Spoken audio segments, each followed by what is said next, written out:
बानी ससुरा न पीछे पीछे आई हा, हमरा खातिर जनी लार टपकई हा। उल्टी करब लारे के फेरा में डाड़ू। जात बानी ससुरा न पीछे पीछे आई हा, हमरा खातिर जनी लार टपकई हा। छाटल लफुआ तू तो हवा नहीं ठीक बा तोहर बरता। शादी बड़ी दूर होता भुला जाई हा। ओखे दा तोहरे क्षेत्र से बेमतलब पार्टी से चुनाव लड़ाओ। तोहरे विधान सभा से लड़ब हम विधायकी के चुनाव। कि देखा तानी कैसे खत्म करबू दिलवा के लगा। प्यार हम कइले बानी कइले नहीं खिपा। बोला सरे भैया के मोहर हो। बोल बोल हतार छा। ई कौन मोहर हो? और तोरा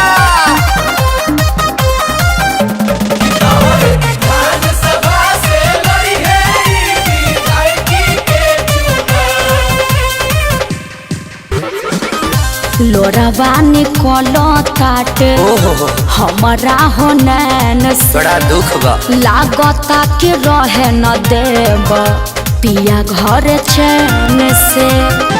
तू ऐसन देखले न होई बुझहेता।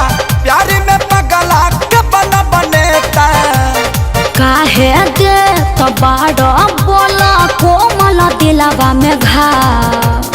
कृपया अपना कीमती वोट देकर मुझे विजयी बनाएं। कि तोहरे विधान सभा से लड़ब हम विधायकी के चुनाव। कि देखा तानी कैसे खत्म करबू दिलवा के लगा।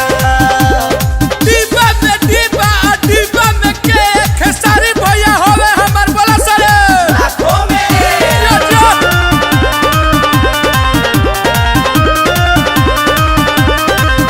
ऐसन जनी करी हा कब बैटरी का वेस्ट हो। अच्छा शादी के अपन लाइफ कॉल जाके सेट हो। तारा से जन भई रहलो त जखम दिहल न तोहर भुलाए।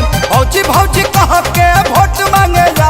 हर जोर पगला अखिलेश खेसारी बॉम्बे जाके बेची हा बड़ा पा। काहे जी जब तेरे द्वार पे इनार खनवा देब का। ना पोखरा तोहरे विधान सभा से लड़ब हम विधायकी के चुनाव। कि देखा तानी कैसे खत्म करबू दिलवा के लगा।